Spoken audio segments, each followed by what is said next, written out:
5 smartphone under 25,000 টাকা। 25,000 টাকার নিচে মার্কেটে অনেকগুলো স্মার্টফোন রয়েছে। এর ভিতর থেকে সেরা 5টি ফোন খুঁজে বের করা খুবই কঠিন একটা ব্যাপার, কারণ প্রত্যেকটা ফোন প্রায় হেড টু হেড বলা যায়। মানে কোনোটাতে পারফরমেন্স ভালো, আবার কোনোটাতে ক্যামেরা ভালো, আবার কোনোটাতে ডিজাইন এবং ডিসপ্লে ভালো, আবার এমন ফোনও আছে সব দিক থেকে ওভারঅল মোটামুটি ভালো। এখন ব্যাপারটা হচ্ছে এক একটা ফোন এক এক ধরনের ইউজারদের জন্য সুইটেবল হবে। এখন আপনার জন্য কোন ফোনটি পারফেক্ট হবে তা জানতে পারবেন আজকের ভিডিওটা দেখলে। আর আজকের লিস্টে যে ফোনগুলো রেখেছি এগুলা খুব বেশি আগের না, প্রায় সবগুলাই 2024 সালে রিলিজ হয়েছে।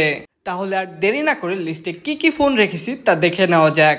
তো নম্বর 5 থেকেই শুরু করা যাক। নম্বর 5-এ যে ফোনটি রেখেছি মটোরোলা মোটো G34। এই ফোনটির 8/128 দাম 18,500 টাকা। এই বাজেটে যারা পারফরমেন্স সেন্ট্রিক ফোন খুঁজতেছেন তাদের জন্য এই ফোনটা খুবই ভালো একটা ডিল হবে, কারণ ফোনটিতে রয়েছে স্ন্যাপড্রাগন 695 5G একটা চিপসেট, যেটা 6 ন্যানোমিটার ফ্যাব্রিকেশনে বিল্ড করা একটা চিপসেট। আর এই ফোনটির ব্যাটারি ব্যাকআপও খুবই ভালো পেয়ে যাবেন। পাবজির মতো হাই গ্রাফিক্সের গেমগুলো খেললেও 5 ঘন্টার মতো স্ক্রিন অন টাইম পেয়ে যাবেন, যেটা মোর দেন এনাফ। এটার মেইন ক্যামেরা 50 মেগাপিক্সেলের এবং সেলফি ক্যামেরা 16 মেগাপিক্সেলের। ক্যামেরাটা মোটামুটি সোশ্যাল মিডিয়া রেডি টাইপের ছবি পাবেন। এই ফোনটি পারচেজ করলে আপনাকে ডিসপ্লে সাইডটা স্যাক্রিফাইস করতে হবে, কারণ এর ডিসপ্লেতে রেজলিউশন কম। বাট ভালো ব্যাপার হচ্ছে ডিসপ্লেতে 120 হার্জের রিফ্রেশ রেট রয়েছে। এরপর নম্বর 4-এ যে ফোনটি রেখেছি আইটেল S23 প্লাস। এই ফোনটির 8,256 দাম অফিসিয়ালি 19,990 টাকা।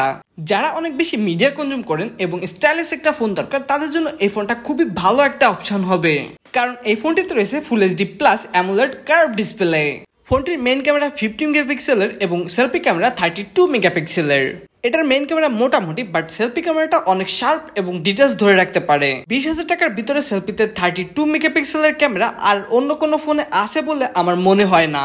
এরপর এই ফোনটির ব্যাটারি ব্যাকআপও খুবই দুর্দান্ত পাবেন। 5000 mAh এর ব্যাটারি রয়েছে ফোনটিতে। বাট এই ফোনটি যদি আপনি পারচেজ করেন তাহলে পারফরমেন্সের দিকটা অনেকটাই স্যাক্রিফাইস করা লাগবে। এরপর লিস্টের নম্বর 3-তে যে ফোনটি রেখেছি স্যামসাং গ্যালাক্সি F15। এই ফোনটির দাম 20 থেকে 22,000 টাকা।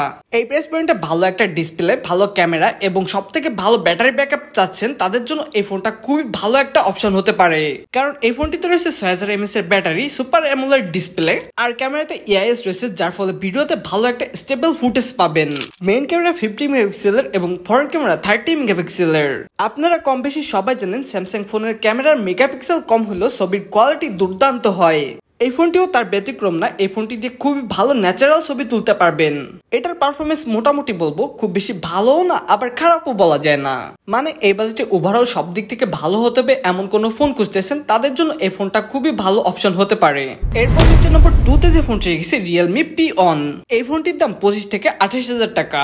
এই বাজেটে যাদের ভালো ডিসপ্লের সাথে high refresh rate, in display fingerprint fast charger, মোটামুটি ভালো পারফরমেন্স হতে হবে এমন ফোন খুঁজতেছেন তাদের জন্য এই ফোনটি সিলেক্ট করেছি, কারণ এই ফোনটিতে রয়েছে 45 ওয়াটের ফাস্ট চার্জার, অ্যামোলেড 120 হার্জের high refresh rate, in display fingerprint এবং মিডিয়াটেক 7050 একটা চিপসেট।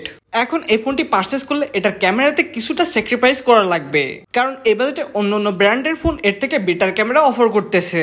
তো ফাইনালি গাইস, নম্বর 1-এ যে ফোনটি রেখেছি Vivo T3X। এই ফোনটি যা যা আমাদের অফার করতেছে এটার দাম শুনলে আপনি রীতিমতো অবাক হয়ে যাবেন। বাট এই ফোনটির দাম জানার আগে এটা কি কি অফার করতেছে তা জানা যাক। ফোনটির চিপসেট হিসেবে রয়েছে স্ন্যাপড্রাগন 6 Gen 1, যা মূলত 4 ন্যানোমিটার আর্কিটেকচারে বিল্ড করা একটা চিপসেট। এই ফোনটির যে প্রাইস সেই তুলনায় এই ফোনটির পারফরমেন্স একদম টপ লেভেলে থাকবে। 6000 mAh এর ব্যাটারি থাকবে এবং 44 ওয়াটের একটি ফাস্ট চার্জারও থাকবে। 120 হার্জের রিফ্রেশ রেট এবং 4K তে ভিডিও রেকর্ড করা যাবে। এই ফোনটিতে 5G সাপোর্ট করবে। এই সব কম্বো মিলায় ফোনটির দাম রাখা হয়েছে 18 থেকে 22,000 টাকা। এই ফোনটির ওভারঅল সবকিছুই ভালো, বাট ডিসপ্লেতে IPS LCD প্যানেলের ডিসপ্লে ব্যবহার করেছে। এইটা যদি একটু স্যাক্রিফাইস করতে পারেন তাহলে এই ফোনটি খুবই ভালো একটা ডিল হবে আপনার জন্য, কারণ এই ফোনটি যে পারফরমেন্স দিবে একদম সেই লেভেলের। বিশেষ করে গেমারদের জন্য এই ফোনটি খুবই ভালো একটা অপশন হবে। তো আজকের লিস্টে কোন ফোনটি আপনার কাছে সব থেকে বেশি ভালো লেগেছে তা অবশ্যই কমেন্টে জানাবেন। আর ভিডিওটি ভালো লাগলে লাইক করতে ভুলবেন না। দেখা হবে নতুন কোনো ভিডিওতে, সে পর্যন্ত সবাই ভালো থাকবেন।